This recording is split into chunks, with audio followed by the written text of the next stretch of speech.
Hi, and welcome back to the Caterpillar Cross Stitch YouTube channel.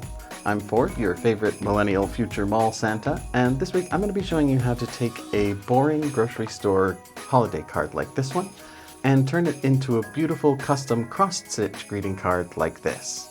It's a lot easier than you think, but I've got some great tips to help you make it look good.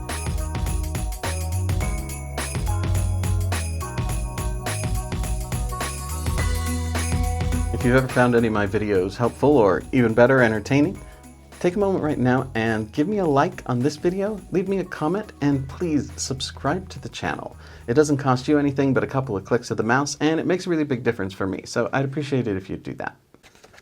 Now, the hardest part of stitching on paper is going to be getting the holes at regular placement, regular sizing, and without damaging the paper. So that's most of the innovation of the technique that I've developed for doing this. So let me show you how I do that. The things that we're going to need for today's project are some standard holiday greeting cards, some cotton darning needles, and I would recommend going ahead and hot gluing a bead or something to the end of one of them just to make it a little easier on your fingers. A fine point marker or pen of some kind that will write on some fabric. Some Aida, I'm using 14 count.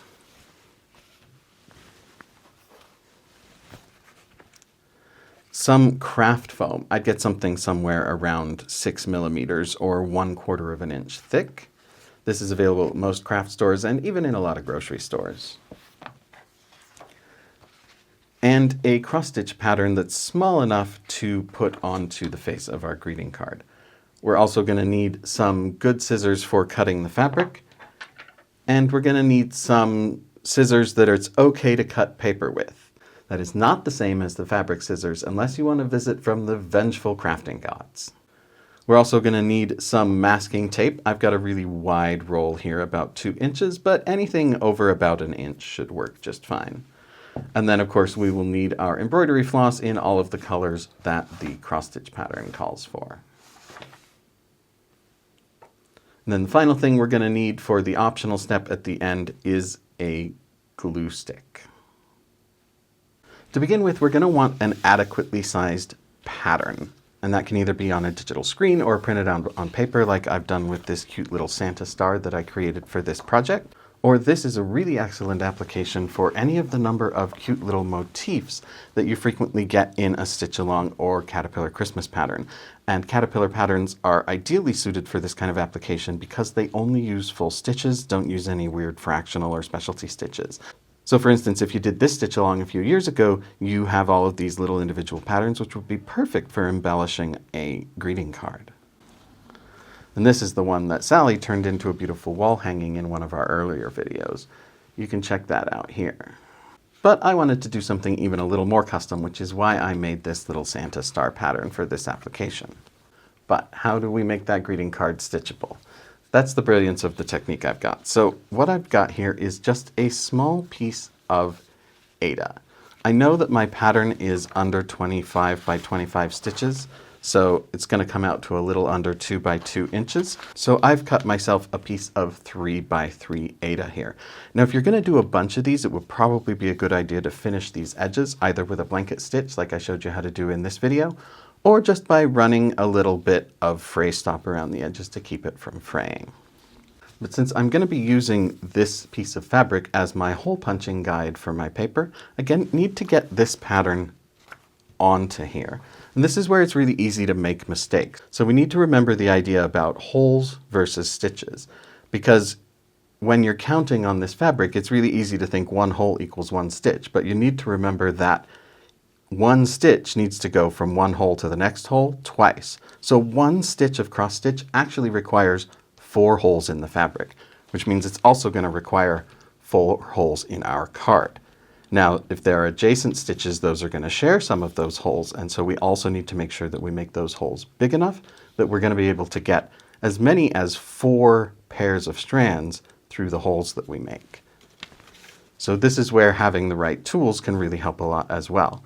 So I've got my piece of Aida here. And to make it a little easier to see where the holes are, I'm going to get rid of my white background. I'm going to work on black here. Now let's zoom in a little bit. And I've already taken my piece of fabric here and I've marked my center. I've folded it in half in both ways and then marked it. Now I'm going to use a Sharpie for this because I don't care about this piece of fabric and I want my marks to be very clear and visible. So my center point on this pattern is right here. So that's where I'm going to be starting to count from. So I want to start drawing my pattern on my fabric from the top. So from the center of my fabric, I'm just going to count up 1, 2, 3, 4, 5, 6, 7, 8, 9, 10, 11, 12. And I need to start at the top of it, 13.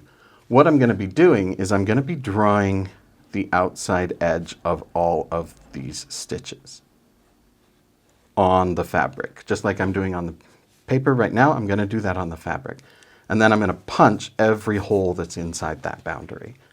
So this is where those counting tips can really come in handy. So I'm going to start 1, 2, 3, 4, 5, 6, 7, 8, 13 above. So that right there is the top of this stitch. So then I'm just going to go all the way around the outside of my figure and draw all of those lines. You could also use something like a backstitch for this, but I worry about it getting in the way of the next step. So that's why I'm using the Sharpie. While I'm doing that, I want to take just a second to remind you to join the Caterpillar Cross Stitch Stitch Club newsletter email. You'll get all the latest news on the upcoming products, retreats, and events from Caterpillar Cross Stitch. Plus, as soon as you join, you'll get 10 free PDF cross stitch patterns in an ebook that's worth over £60. So make sure you hit the link in the description or in the pinned comment so that you don't miss out on that.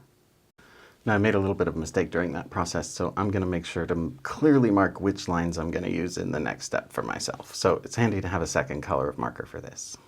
All right, so I've now transferred the outline of my pattern element onto my fabric. So now I need to get that as a series of holes on my greeting card. So here's how I'm going to do that.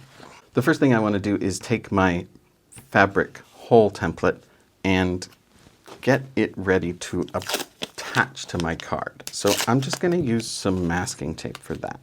Now we want it to lay nice and flat, so we want to put it on all 4 edges. But even masking tape will sometimes peel some of the printing or ink off of a greeting card. So we want to apply it to the fabric while the tape is still nice and fresh.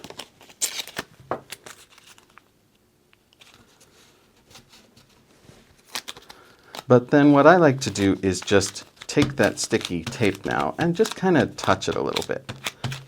De-sticky that tape just a little bit so that it won't mar up our card. But we do that after sticking it to our fabric template so that it will stay stuck, nice and stuck to the fabric. So then we're going to take our greeting card, and you can eyeball this if you want, or you can mark the center of the card and use the same center mark as you did on the fabric to just stick that piece of Ada to the face of the card. Get that all laying down nice and flat. Now we don't want to punch our holes through both layers of the card, obviously, so we're now going to go ahead and open that card up and get that tape nice and smoothed down. So now I'm going to take one of my darning needles. I got these at the craft store and they're in various sizes, but I'm going to use the biggest one, the size 1 darning needle. And I've taken a little bead and just hot glued it to the end of it so that it's a little easier on my fingers for this part. And then I'm going to take my piece of craft foam that I also got for like $1 at the craft store, and I'm going to put that behind my card because the point of this needle needs somewhere to go in order to be able to poke through. And if you don't have the back of the card nicely supported, then it's going to bend the paper a lot during that process. So that's where this foam comes in really handy. Now you can use anything else that will have some give and some firmness, something like some craft felt or even a towel. You just want something that'll let the needle pass through but won't allow the paper to bend. So then what I'm going to do is I'm going to go through here and I'm going to punch each one of these holes that are in my Ada inside the boundary of the line that I drew. I'm going to punch that through my paper. The reason I use the darning needles is because they have a less gradual point, so they widen the hole out a lot more quickly. They also are just a little bit bigger, so they're easier to handle. But then they're sharp, so they make the hole without damaging the paper as much. So what I'm going to do is I'm just going to start. You're always going to have one more hole in the fabric than there are stitches in the row. So just make sure that you punch a hole on the line of the boundary and then every hole inside it. Given that you've watched this much of a niche cross-disciplinary craft video, you're probably a pretty adventurous crafter. So maybe you want to try out crochet. Check out Caterpillar Crochet. It's the same amazing supportive community and team that you're used to, and beginner-friendly kits and instructions. So find us on Facebook or on Instagram to get started in that.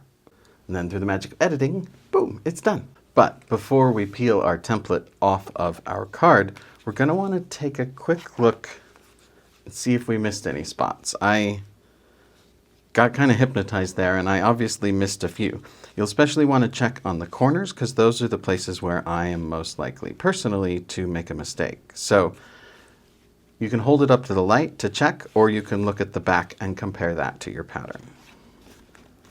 So let's fix those missed ones. All right, there we go. And you can see looking at my pattern of holes here that a few of them are a little bit wonky, a few of them are a little bit out of place. In the grand scheme of things, that's not going to matter too much. You want to be as careful as you can, but you are going to wind up with a few kind of misplaced ones. But don't worry too much about them.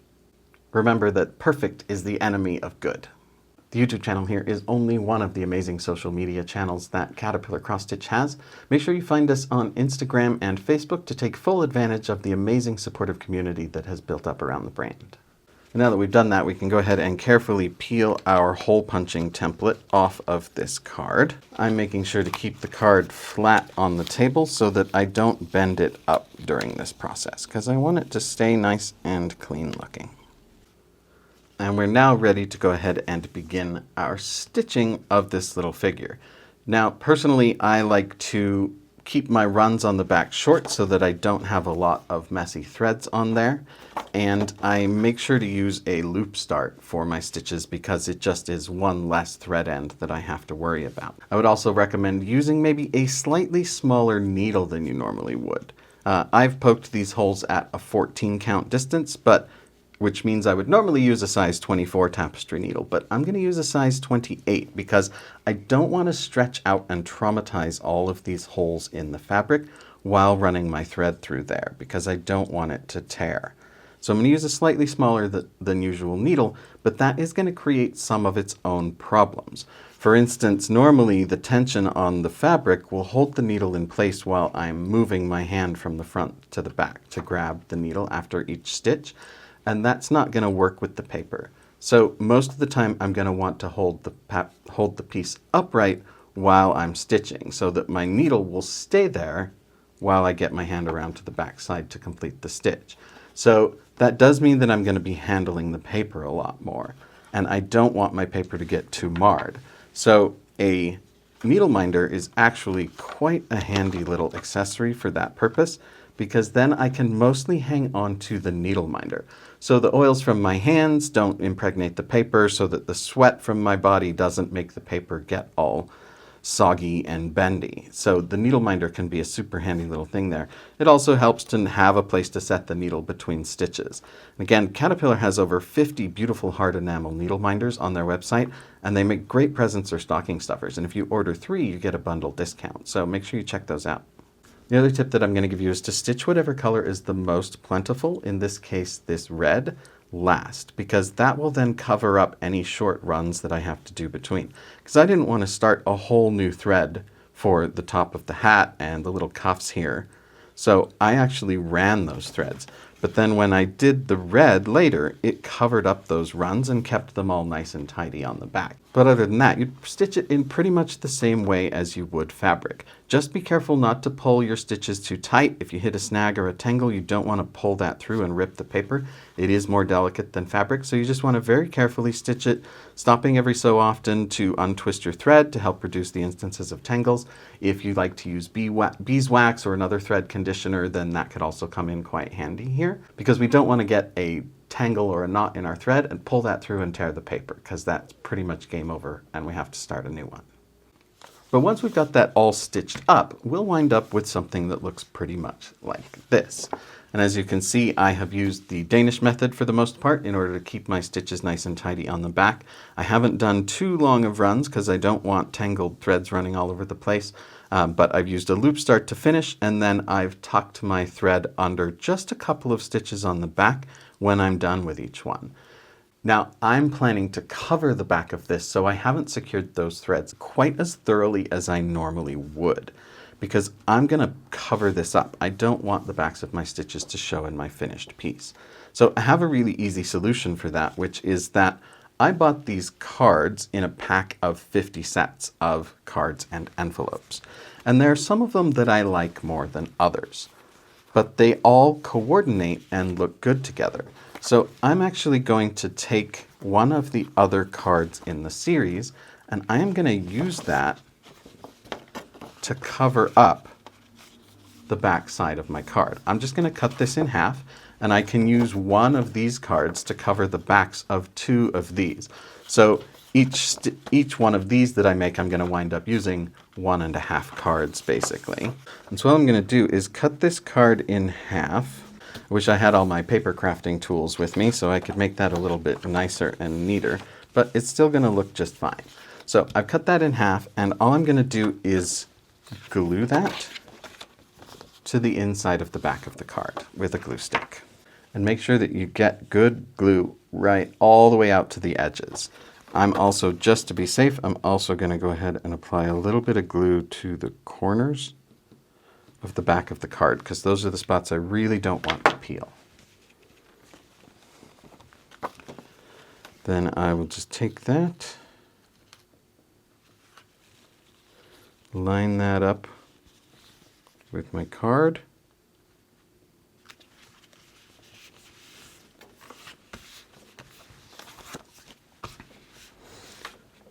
and then press that nice and flat and hold it for a little while to give that glue some time to heal.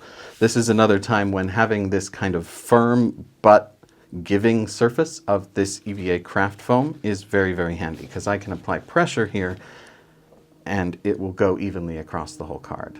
Now, I used a slightly more elaborate design for that than would probably be advisable for your first time. You probably want to limit yourself to 1 or 2 colors, but it's a really great project that you can do, and once you've got the fabric template made, you can skip several steps of this process and just go straight to the hole punching.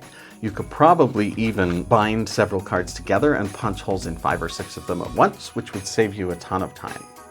So there you have my technique for making a beautiful, custom, and very professional looking cross-stitched greeting card to send to your loved ones. Obviously it's a lot of work for a card, so you probably only want to send it to people that you really like. That is all I have for you this week. I do want to thank you so much for watching. Don't forget to subscribe to the channel and like this video. For Caterpillar Cross Stitch, my name is Ford, and I will see you next week.